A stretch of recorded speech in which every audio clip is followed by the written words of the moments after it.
You're listening to ChainLeak, the crypto news podcast with your host, Joshua Roomsberg. Follow and subscribe today.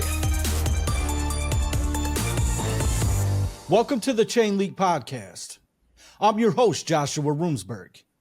Today's episode is about brand new vision, blockchain fashion. Today's guest, Richard Hobbs. Welcome to the show, brother. Glad to be here, Joshua. Thanks for having me. All right, so me and Richard spoke the other night in our pre-production meeting, and we talked about a variety of different aspects of what we could explain to the community and what brand new vision is bringing to the industry. So we'll start this conversation off with, I'd like you to give them a quick introduction of brand new vision and how it came to be the transition from the fashion industry into tying in blockchain. Cool, thanks, I will. And it was a great conversation. I think it was supposed to be like 20 minutes and it was like an hour and 40 minutes. So it was, it was a good one. Really good chatting. So personal background, 30 years in the fashion industry, covering all angles of everything. And I started Brand New Vision with the name brand. We're brands, okay. We're new, and there's a vision. And the vision was very much about how can we use technology to improve the way that the fashion industry works. So from the creative process, the development process, the manufacturing, the sales, the distribution, the retail, and all the bits around that could be done so much better. Because having been in the industry for so long, you see a lot of the things which are, let's say, could be done better. In some cases, they're done really badly. But let's say they should be able to be improved, and technology should be able to do that. So that was the original concept back in 2016. In the process of developing those business models and the way we could integrate, there's two things that really stuck out. One was 3D product creation, that you could actually conceptualize, design, market, and sell products without actually making anything, no samples, anything, using the creative tools that actually came out of gaming, which is really interesting. So a lot of the software that is used for 3D product creation, 3D PC as it's referred to in the fashion industry, actually come out of the gaming world. And it was only around 7 or 8 years ago that transition started to happen. You can get really, really good renders, so that are almost indistinguishable from a photo shoot or a fashion shoot. And the second element was blockchain. And at that time, it was more, okay, this is a really cool way of showing the provenance, where things have been made, who contributed to them, build all that on chain, and you have a really solid record to show who was involved, what was involved, and really be able to track the process, start to finish. Process. Yep. Yeah, exactly. And later on, these things called NFTs and smart contracts started popping up more in conversations. And then that really was the trigger, like, wow, here's a way with smart contracts that you can build the reward structure for all of the contributors into the product itself. So if something sells, maybe the intern who did the styling on the photo shoot could actually be rewarded if that product is really successful. I've seen products that have been designed and somebody's made $150 as a design fee for a particular product, and then that piece has sold 100,000 units. But all they got was their $150 because that was the deal they did at the time. No royalties. That's crazy. No, of course. So this was the thing. Royalties, locking it into a contract. Okay, conceptually, brilliant. Execution-wise, still some things to go. But, that was a really good way for me of doing it.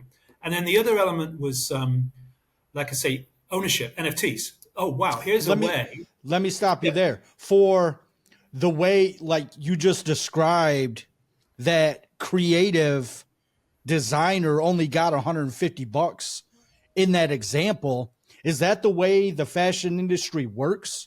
Is sometimes the people that help create or put it together, they get limited like that on their royalties?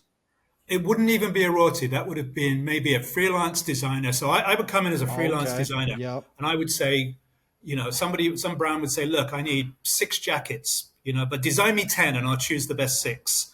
And I'll pay you $300 per design, which I use. And then those things get submitted, and you're young, you're creative, you're straight from college, so you'll Yep. take it. And even if the guy says, actually, you've done okay, maybe I'll give you $500, and you go, oh, damn, rent, cat food, better take it. Right. What? Yeah. What are we doing? Yep. Yeah, and that's how it works. So, as a concept, and the way that, like I say, distributed ledger technology, blockchain technology could change that. That was what really got me excited at that time. So I guess overall, I'm thinking about you call it a reward structure. I call it the royalties, but either way, you need to put that on chain. So what would that look like bringing the fashion industry on chain? You mentioned the example of going 100,000 units on something that is produced. Even if you get 1%, now you're talking about money that you could take home. And instead of only getting that $300 to $500, you might be able to cash out 1,000 or 10,000 for each of your products or designs that you create. Yep.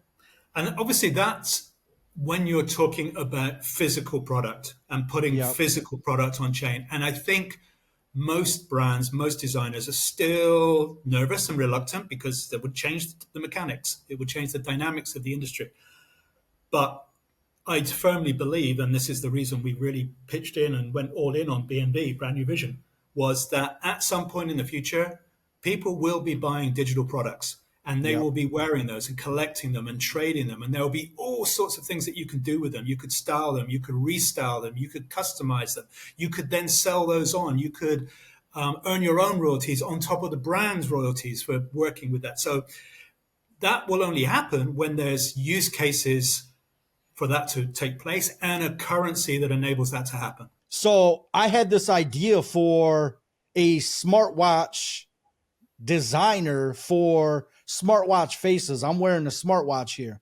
And there you go. So when you think about smartwatch faces, instead of the royalties going back to the Play Store or Samsung store when you purchase the watch face, what if we put that on chain and the creator received them royalties directly instead of a middleman taking 5-10% of everything they earn? If they sell 100,000 units of that watch face, they're losing money to these big corporations. So if you could slim down on that and put it on chain to where they're using something, whether it's Ethereum, Bitcoin, or you guys have FASH for the fashion industry. So would they be able to use something like that if they were to tie into BNV?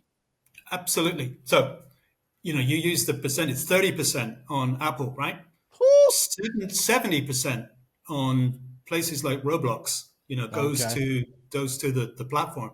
Wow. Obviously, an open metaverse and interoperability and decentralization should reduce that number down. That's not to say, platforms need revenue. They need something to run. Everybody needs that. But obviously, when you have scale and you can make that very, very small. And if it's on chain and it's on a layer 2, then it's easy to build that in. But yeah, absolutely. Give you an example. What we have conceptualized and we've built, although we haven't delivered it yet because there's still quite a bit of work to be done, because it needs to have our users onboarded and converted to smart wallets.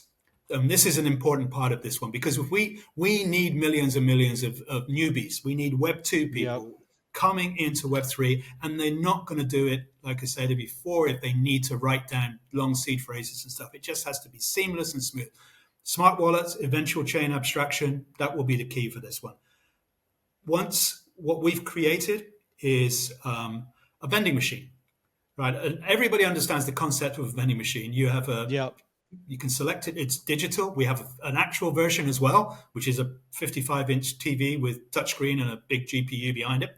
And Okay. essentially, you select the product, you can pull it there, and then you can buy that in USDC, in USDT, in FASH, or with a credit card. We built the whole process. So even for the first Okay. time, you can come in, go, yeah, I like this digital thing that comes with this and comes with that. Boom, Yep. you're in, and you're into Web3. And in the process of doing that, we'll give you some FASH, which is our coin, because our FASH coin is not just an in-app or an in-game thing. It's not designed just for what we've developed so far with MeID and MeAI and other things. It's Yep. for that intersection, that crossover Venn diagram of fashion and culture and style and identity, which goes into music and sport and creative industries. And we want to build that. So when you talk about the watch face designer or someone like that, Yep. absolutely that can drop into that, because as long as it's a digital asset and we can plug it into our vending machine. I know there needs to be some contract integration, but that's not difficult these days. It's getting easier and easier. 3 Right. years ago it was impossible. Now it's getting easier and easier. And there's a way then that that person can be a creator, can sell that product, can promote it in different ways and generate revenue from that. And even enable customization so that with composable NFTs, people could actually buy that product. And if the creator says, yeah, I will allow you to tweak that or play around with that, somebody else can take that, build on it, resell it, make money themselves as a co-creator, and our royalty still goes back to the original creator. Okay, now let me stop you there. We talked about that the other night as well. And to circle back on that, we were discussing I'm a big Michael Kors fan. So we were talking about a Michael Kors belt and how that would break down to tie in the Michael Kors belt into the ecosystem as an example. Now, a creator could take that belt, customize it, add pins or a different variation based on what Michael Kors parameters would be.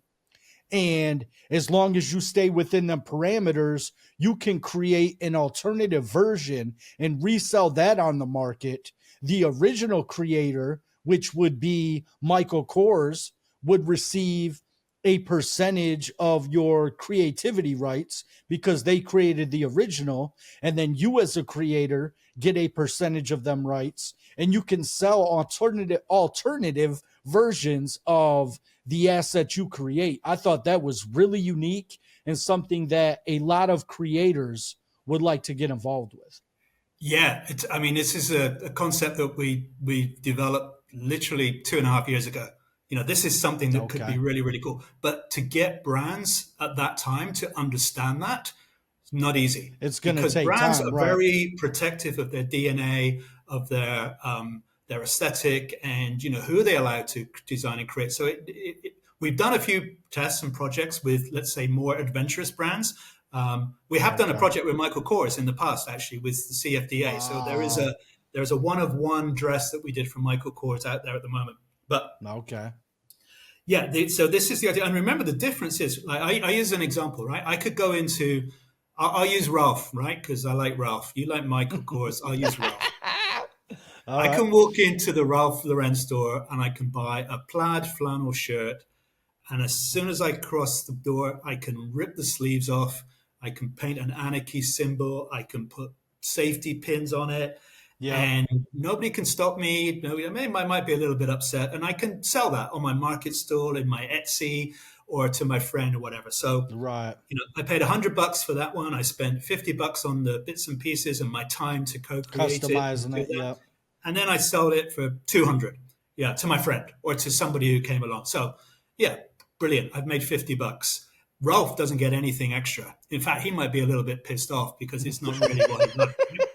Right. But let's say that's a digital product and Ralph says, okay, I will allow you to customize that. But like you said, only within these parameters. You can use these graphics, these colors, these textures, whatever. The body must stay the same. Whatever. Other people might say, go to town, do whatever you like. Yep. But you'll need to pay a little bit of FASH for the rights to be able to do that. So the paying up the FASH enables that. So the bit of that will go to Ralph, and a bit of it goes to the platform for providing the services and the tools that enable that to happen. But Yep. then, say you spend, let's just say $10 for a digital Ralph Lauren flannel shirt, and you spend $5 equivalent in FASH to be able to customize it. But you've got 10,000 followers on Instagram and your Reddit or your Pinterest or whatever it is. And, if people can say, that's cool, I want to buy that. And guess what? You can still wear that within our MeID platform. So there's utility, and it's an NFT. It's tradable. It's collectible. You can do whatever you want with it. Okay. You could sell 1,000, but you don't have to sell them for 10 plus. You could sell it for 3, but you still make $3,000. And Ralph gets his royalty back, his commission back on those things. So as a business model, it's massively scalable. It's massively exciting for creators to come in and actually go, I'm working with the brand. I'm actually doing something with a brand I love. And you know what? That brand could actually re-incentivize you in other ways, like, wow, we love what you've done. We're actually going to put that in the collection. Or we'd like to invite you to come to our studio. You think of the possibility. 1 million different ideas, right? Absolutely. Wow. Now, when it comes back to the vending machine, is there a specific location for the one you guys have physically created, or is it for more events? No, it's in our office in Hong Kong, and we'll deploy it when we're ready. It's been tested. We had to do a lot of upgrading on GPUs to handle a lot of stuff. It wasn't as straightforward as we initially hoped, but yeah, it'll be around events, drop it in shopping malls, etc.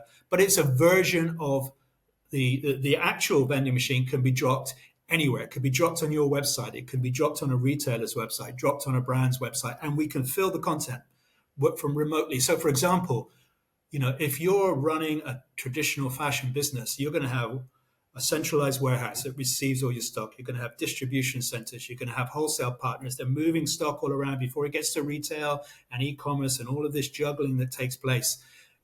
Basically, we'll have one merchandiser with a laptop who's refilling vending machines all over the world. Boom, that's doing well. Drop another one in there. That's for that particular brand. Let's fill it with that one. Whoa. And you can just keep that whole thing fresh and flowing remotely, massively scalable. And honestly, if we get what we're working on, which is data into machine learning with various AI tools, we don't even need a staff to do it. It will be able to refill itself. It will be able to read and that's working there. And it will be telling us, make more green, make more orange, make more Michael Kors all over print sheets in orange. Boom, let's get those out there. So this is another part of where we're looking, is how we can use tools that AI can provide to even maximize those opportunities. Now, another thing with the MeID platform, if a brand wanted to come in and tie into the ecosystem and explore what their customers are interested in, another thing I was just thinking about is the data for the colors they choose, the types of accessories they choose. If the men, 70% of them like watches, is that a accessory that brand would want to explore? If they like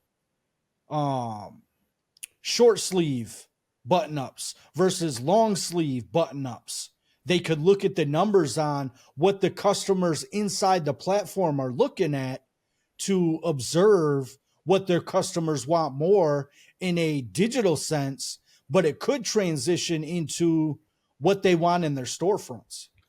Absolutely. I mean, data is king, it's oil, it's gold, it's whatever, the more you have of it, the more you can do with it. And obviously now with those AI tools, the machine learning, you can do a lot more to analyze and make business models and business plans out of that data. I mean, from a personal point of view, what we want to be trying to do is make less product in the real world.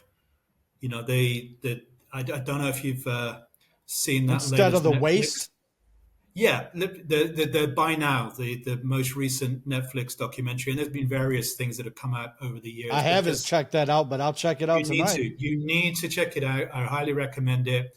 Okay. If only for the visualization of what waste is created through consumption, just general consumption, everything that we buy, electronics, clothing, food. So it's every industry, not just fashion. It's everything. I mean, okay. Zeroes in a little bit on fashion for obvious reasons, because fashion is quite wasteful, especially with some of the the companies that are involved in it now. And but I'm not going to offer you. But the main thing that we're coming from is if we can create an environment and an experience for people to have fun, be creative, be commercially engaged in fashion, in style, in identity, without having to produce a physical product, without having to contribute to waste and damage to the planet. I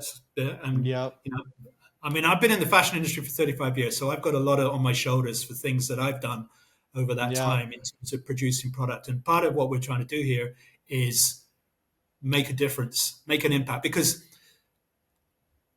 one of the things sorry, I'm going off script here a little bit, Josh, but let me just throw this in there. Having been in the fashion industry for so long and seeing so many good things, but quite a lot of bad things, I think it's really important that we in the industry try and do something to improve, make things better. And that's where we're coming from, that if we have these digital tools and we have blockchain and Web3 enabled experiences that can hopefully replace some of that desire for instant fashion purchases, but in a different way. Yeah, but also by putting, let's call it a tax, but it's not. It's a small amount, very small amount that goes on all of the transactions, which goes into a treasury, which then funds the FASH ecosystem and actually puts something back into the hands of people that are either making businesses or projects that are going to improve the way the industry works, or repairing the damage that has been caused. I'm just, like I say, it came up there. I wanted to sort of elaborate that because I think it's an important part of our major narrative about what we're trying to do with the FASH coin is actually make a real world impact outside of Web3. It's not just an in-game utility. It's not just a When Lambo. It's not a meme coin. It's got real use and it will actually have an impact. And if people can see that, I hope it will make them interested in saying, that's why I should be involved with this. One thing I was just thinking about while you were saying that is the brands themselves would have the opportunity to, let's say they create a product, and once the product digitally reaches 10,000 sales, then they create a customized run of that t-shirt or pair of jeans, but it has to sell 10,000 units digitally before it becomes a physical product. I think that would be a unique way for a designer to run it as well. That's a really cool idea, Josh. That's a new one. That's a great idea. Actually, because a lot of what we do is try and work out how can we build gamification type things into what we're doing. And there's a whole bunch of them that we've got prioritized, but that is a new one. That's going to go on the list. Thanks, man. All right. Yep. No, for sure. Because I'm thinking about ways that me as a creator, I'm a content creator, but I understand that aspect and I understand both industries. Like we talked about the other night, I didn't realize how big fashion has played a part in my overall success. And when you look at blockchain and the way these two industries intersect, you think about new ways that this can progress. And that was a unique way. If you could say you as a digital creator created a custom t-shirt with a bunch of different designs, like this has the words on it a specific way. If you were able to create something like that, and instead of wasting your time creating 10, 20, 50 different products and only creating 2 or 3 of that specific shirt, and then you got to wait for them to sell sitting on a shelf somewhere, you could do it digitally to where you know what the customer wants. Sure. That 10,000 people want that t-shirt. So if you do a limited run of 100, if you sell 10,000 digitally, and then you do a limited run of physical t-shirts, hey, I own the NFT. Now I want the real version, but there's only 100. That's how you get people interested in a digital product that becomes a physical Yep. product. Absolutely. Yeah. I mean, like I say, lots of ideas about having, retailers are suffering, brands are suffering. The fashion industry is in turmoil at the moment. A lot of people don't know what to do. And Yep. there are new ways of engaging because the Gen Zs and the Gen Alphas are digitally immersed. They're in there from the beginning, and getting those people connecting with you as a brand owner or as a designer in new ways, rewarding them, incentivizing them, getting them involved, giving them things back will drive them to become consumers, but not necessarily in the same way. They're not necessarily going to go to your online store or to the shopping mall to buy that. They might be buying digital products only or experiences related to you. As long as it's linked in and there's this ecosystem where you can be earning FASH over here, spending it over there, real world, digital world, physical experiences, virtual experiences, and all of that linked together by a currency, then that's the new paradigm. That's where I have to keep trying to portray this to brands that you've got to think differently for the future. Not for now, because people now are very worried. They still need. They're worried about their costs. They're worried about their revenue, Yep. margins, and all of the bits that come into play with the normal business. So a lot of them are just like dealing with today and tomorrow. They need to be, in my opinion, thinking about 1 year's time, 3 years' time, 5 years' time, and that relationships are going to be different. Now, another thing I was just thinking about is the brand new vision, creator economy. Now, when you tie that back into these big name brands, is there any opportunity for when you guys collaborate with a brand to give the opportunity for the BNV community to be able to partner or work with that brand? Say you guys do a contest with Ralph Lauren and you guys want to do a limited run of BNV creators. Say you want the best 10 creators to create a product that either uses the Ralph Lauren brand or their style, and then they choose who they like, the top 10 creators, but then they do a partnership with a BNV creator to do a limited run for them Sure. 10 creators and do a push like that. Is that something you guys have thought about? Anything like No, that? absolutely. So what we already have is what we call in the BNV CC, BNV Creator Community. And the Okay. idea with this is we have established a manual, a guidebook. So if you want to create anything that is compatible with our MeID platform, Yeah. which is also composable, then here's the instructions, here's the guidelines, this is how you can do it. Because we have our own team of what we call in tailors, digital tailors, metaverse tailors, however you describe it. But Yeah. the long-term ambition is that anybody with some degree of quality control, there has to be, you can't just, otherwise we're going to end up like like a jumble sale, a Yeah. thrift, a dodgy thrift store, rather Yeah. than something a little bit more curated. And brands are very conscious of who's in the same store, who they sit next to, what the stories are. So we have to manage that very, very carefully. But yeah, absolutely. We want individual creators. Here's the guidelines. You can create that. And the idea would be, other brands could say, hey, I need someone to help me do this. Go to the BNV creator community, reach out to those people, reward them, pay them in FASH for getting involved, and potentially lock them into something long term. So yeah, it comes back to that whole thing I was saying before about having relatable experiences from the real world of fashion and style and identity and culture, and translating that into a Web3 environment. So yeah, going back to this modular build, all of that is 100% possible, 100% practical, and already partially built, ready for after the FASH coin. So once our FASH coin is in circulation, then it makes that whole process very much more understandable and explainable to brands and creators and designers to be able to lock them in together. Because me as a father, I think about the way my 10-year-old son buys these skins on Fortnite, and he creates his character top to bottom. Everything he wants is on that character, and it's all customizable. Is that the same kind of concept with a blockchain twist that you guys are putting together? Absolutely. So, the argument is whatever you invest in on Fortnite or any other games, you're just renting. It doesn't belong to you. You It's don't there. own it, right? They could It's shut down the servers and you lose everything you put into them characters. Yep. Remember, that's how Ethereum started, right? Vitalik's Yep. experience with losing all of his assets on a game, saying this Yep. doesn't make sense. Yeah, So, that's terrible.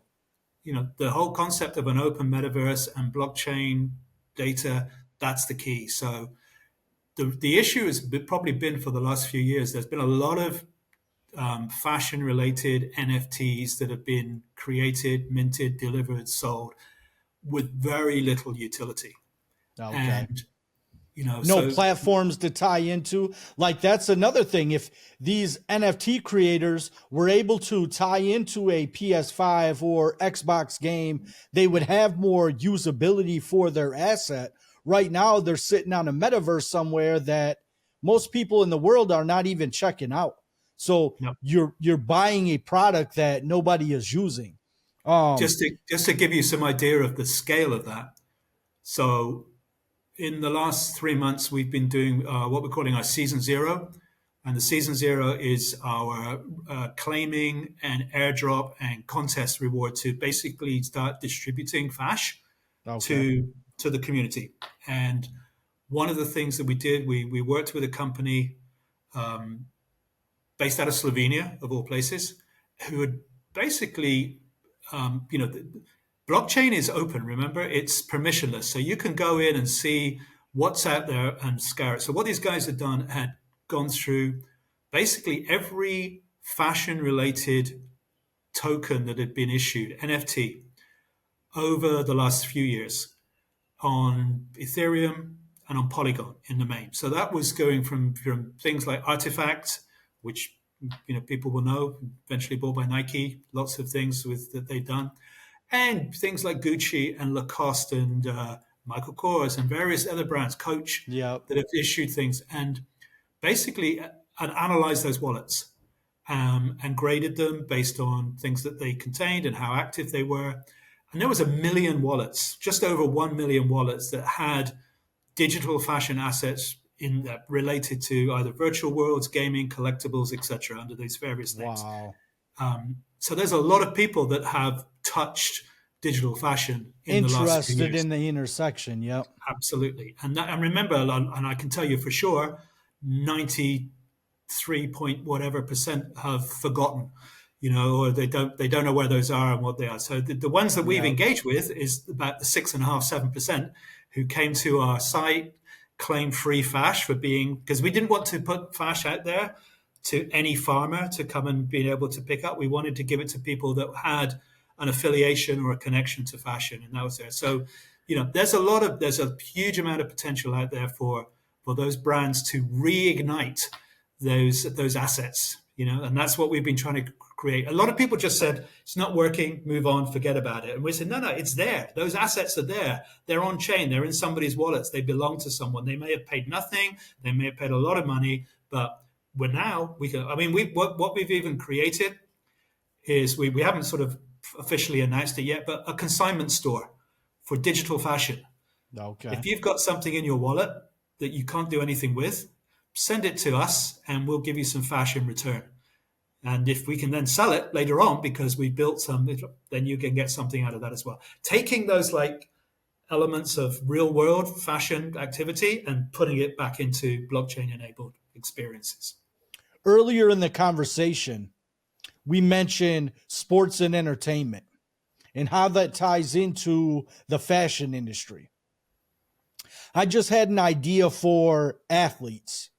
10 years ago, I used to work with athletes and celebrities. So I'm real big on the NFL and the NBA. Now, would you be able to take an NFL player, tie him into the platform in a digital form, and let a brand, a big name brand, come in and partner with this athlete to create customized. Now that's how you tie in the creator economy as well. If a big brand came in, they wanted an NFL player to be the thing that the creators would build on, the character. So you have an NFL player as the character, you have a big name brand behind it, and then you bring in creators to create what fashion this NFL player would wear. So say, as an example, Patrick Mahomes. He's one of the biggest quarterbacks in the NFL right now. If you could bring Patrick Mahomes and he's red, you could bring in Tommy Hilfiger.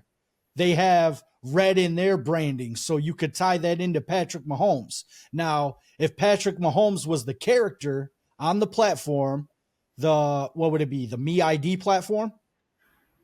Yep. Okay. So you tie Patrick Mahomes as the character, and then you bring in 100, 1,000 digital creators to build what Patrick Mahomes should wear, and you get the licensing to use Tommy Hilfiger's branding and logos and style to create your concepts. Like we said earlier, the secondary market, where instead of using what Tommy Hilfiger has built, you could change them assets as well.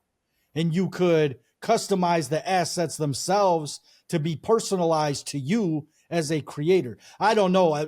My mind's going, and I'm trying to wrap my head around what the hell I'm thinking, and I can't get it out. It's totally doable. But let me give you an example of what we are currently doing at the moment, right? Okay. In a similar way. So we are running what we're calling our Ape Style Battle Royale. It's a contest on MeID, and it's powered by ApeCoin. And there's a prize pool of 25,000 ApeCoin and 25,000 FASH, US dollar equivalent, 50,000 US dollar equivalent. And it's a battle royale. So it's last ape standing, last man standing. What we did with this is we put it out there. We created a whole bunch of wearables, which were inspired by the various IPs under Yuga Labs. So Meebits, Bored Apes, Mutants, etc. If you go onto MeID as a platform, id.bnv.me, you'll be able to see these. They're accessible. But if you hold an ApeCoin or any of those Yuga Lab IPs, you get other products which are locked, because that's where we can bring things like token gating into play. Most of those are then customizable. So you can put on a glove, you can put on a shirt, you can put on a pair of pants or a cap or whatever, and then you will have options to customize that using fixed options, multiple things that we have in our library of textures and colors and fabrics and materials, but also your PFPs. So we allow listed the top 250 PFP. You could, that Michael Kors shirt, instead of doing that, if you've got a Bored Ape or a CryptoPunk, you could wear that. You could resize it. You could move it around, and you could be wearing that'd be cool. 3D animated version of that one, and then you can capture and share all that. So this is what we created. We had 7,000 entrants into the first contest. So the first 7,000 people created a look, their style, based on all of the products that we had available, and then entered them into the contest. Round one was on Telegram. So the competition was run on Telegram. And the first thing was everybody had to come in and vote for the ones that they liked the best until we got 128. So out of those 7,000, we ended up with 128 with the highest votes.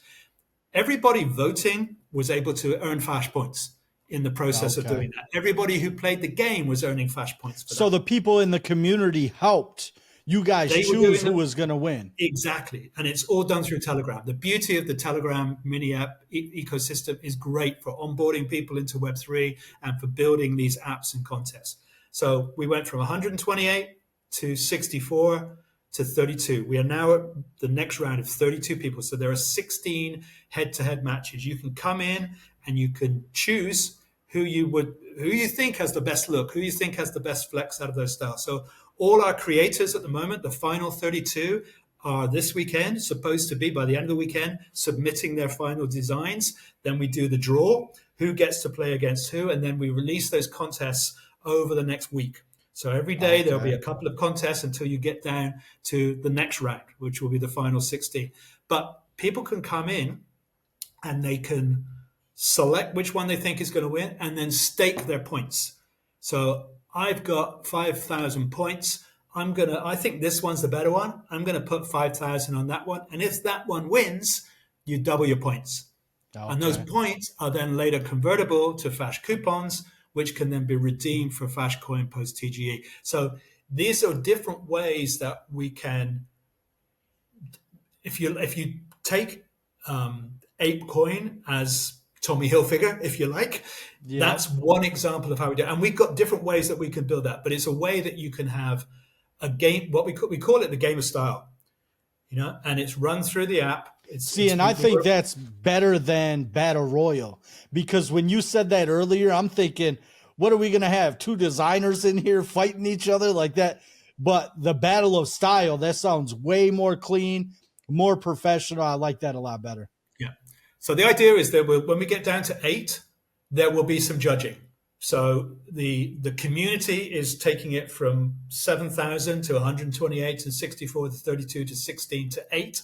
When we get to 8, we bring in the professional judges. How do you get to a point where if the community is no longer voting on, once you go from 7,000 to 160 down to 8, who's voting on that final 8?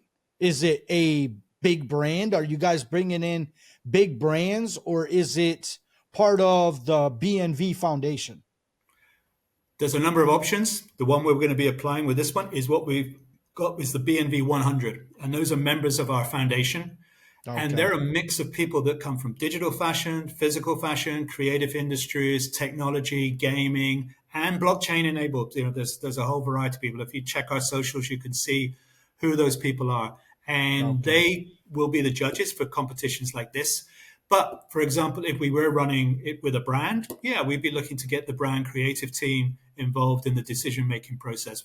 Absolutely, because they're the arbiters of taste when it comes to their brand. They should have a say. Right. So they can take that process as far back as they like. But we think it's really good to get community engagement and get the network talking about who you're doing. And I think brands, that's what they want. They want a lot of people talking about it, a lot of people contributing to it. But then the final taste comes from the brand controllers themselves. Because that ties back into the couple ideas I had earlier in the conversation. And when you tie in a big brand, who gets the last say on how that plays out? But for a big world recognized brand, they would definitely want to have a finger on it. Absolutely. That's 100%. I'm not even going to debate that with you, Josh. We've built it so that it can do that. It can be completely open, community involved, as they call it, CTO, if you like. Everybody can decide where it goes, or it can be managed and controlled by the brand, because the brand's going to be the ones that are going to be distributing the prizes. Right? They're the ones who are going to say, you've done a great job, here's a reward, whether that's something related to the brand, like a voucher or in-store, or FASH itself. When you think about the incorporating of a big brand, that's one thing I definitely see is I feel like the big brands would definitely want to have a finger on it. Big brands, any brand that wants to control its look and its aesthetic is going to want to have a finger on it. But let's say we built the whole modules, the experience, the platform, that we can have it completely open.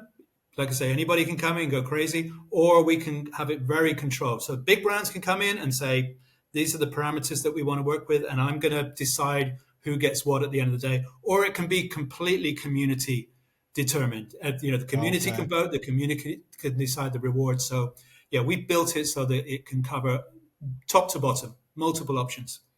To conclude our interview today, give the listeners a breakdown of where you think BNV's vision for the fashion industry is for the next 5 years and the next 10 years in the future? Okay. I think that there will be brands that don't exist today or may exist but will be in 5 years in completely different formats and engaging with their customers and their consumers in ways that haven't even been touched on yet. It will be so much more digitally. It will be so much more immersive. One of the things that we all expected 2 or 3 years ago that the metaverse would suddenly appear and we'd all be wandering around like Snow Crash, and that didn't happen. Yeah. It's still, there's opportunities, there's possibilities, but I think in 5 years' time we'll start to see some of those experiences where you can actually own a piece of digital fashion from a brand that you may have co-created with, that you have contributed to, which you're able to wear in multiple different spaces and use that in ways to generate revenue for yourself or income through ways that, if I go back to that relatable thing, imagine, here's an example, if you'll indulge me, Josh. Yep. Imagine that you buy a pair of Nike sneakers, and I'm using Nike, it could be any sneaker brand. Yep. You spent a few $100 and you're walking out of the store, you're going to wear them because you're going to meet your buddies. You're going to meet your friends in the bar. So I'm going to flex my new sneaker, but you're carrying the bag because you've got your old shoes in there. So immediately you leave the store, you're advertising. You're advertising the product, the sneakers that you're wearing, and the brand because you're carrying the bag. And then when you walk into the pub, everyone goes, "Whoa, nice sneakers, dude. Where'd you get those?" And you're, "Oh, yeah, the latest release." So you're promoting and marketing that thing there. Yeah. What if Nike was able to pay you for that? What if you were wearing those things digitally and you were going to a concert? Travis Scott did his things, a couple of years ago. But imagine though, and there are metaverse places and places that you can go where you would be seen by people and you could track that. If people go, click, what's that? Oh, there's such and such, recorded data, bang. Hey, Nike, 7,000 people clicked on my sneakers. I've promoted your brand. Give me something back in return. That's cool. Yeah. That is where I can see things going. Imagine having a virtual store somewhere in the metaverse. You don't actually have to buy product for that store. So here's an example, right? I want to open a store. I live in Singapore, right? I want to open a cool streetwear store. I've been in the industry for long enough. I could probably round up a few things. But let's say you were the first time buying to do that. Find a location, negotiate landlord, licenses, rent, deposits, shop fits, all of this stuff that needs to take place. Then you got to go to the brands and say, "Hey, I want to stock your brand. Well, we've never heard of you. You're a brand new store. Pay me up front. Give me this. I'm not going to give you. Actually, I'll come back in a year when you've got some business. So you struggle to get that retail thing off the ground. If you were building a virtual store anywhere within a metaverse type experience, and you didn't have to buy that product, you could actually just be pulling the image of that from its NFT. So whatever platform it is, IFPS. If Nike had an NFT for that product, you could tie it in for sure. You could be dropping that in, and then it didn't belong to you, but it's almost like having this is available. The owner has said it's for sale, or make an offer to the owner, and I've helped you sell that. Give me my fee. You get a royalty off that. My 10% commission. Because remember, if you're looking for digital sneakers online, you don't know where to go. You can go to OpenSea and you can just keep typing sneakers in search or the brands, and eventually you might get there. Nobody's curating that and putting it all together. But if you were smart, young kid, come together, I'm into sneakers, pull all the digital sneakers together, display them because you can pull that data. I am the sneaker store. I am the Michael Kors store. I am the luxury store. I'm doing that selling point. And you haven't had to spend a thing apart from your time. And it's permissionless. You don't have to go to the brands and say, "I want to sell your product." It's already out there. That's another thing I was just thinking about while you said that was today's Black Friday. So I was looking around today for different shoes that I could use as a Christmas present. And you usually go to Google and you look at the search results for what's there.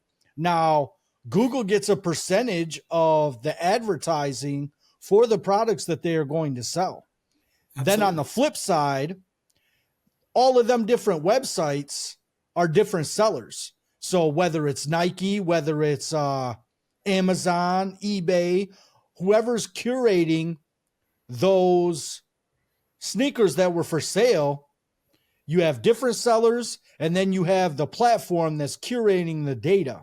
Is that similar to the way you could see fashion in the future when you think about blockchain and tying in digital fashion? Absolutely. Absolutely. 100%. And because it's permissionless and open, and the transactions can be all blockchain enabled, and you can track all that, this is why I'm in this space. This is why I'm in this space, Josh. I 7 years ago, 8 years ago, I went to California, but it was later on, after digging into it, I realized blockchain, NFTs, Web3 can transform any business. I'm in the fashion business. I'm in the sneaker business, the streetwear business. And that's why I talk about RWB, real world business. That's what we're taking. We're taking the 2.3 trillion US dollars per annum apparel industry and transforming it using blockchain technology, with the apps that we've built, with the ecosystem that we're creating, with the user base that we're building, and with our FASH coin as being this medium of transaction that enables all of these things to take place. That's the future. 5 to 10 years time, I'm hoping I'm retired, man. I'm hoping I'm sleeping on a beach after a couple of beers and a grilled fish. And other people are using FASH in ways that I'd never even thought about. Well, that sounds like a game plan. This has been Brand New Vision, Blockchain Fashion, with Richard Hobbs. Thank you for being here, brother. Thank you, Josh. See you again. All right. Have a good day. The Crypto News Podcast with your host, Joshua Roomsberg. Follow and subscribe today.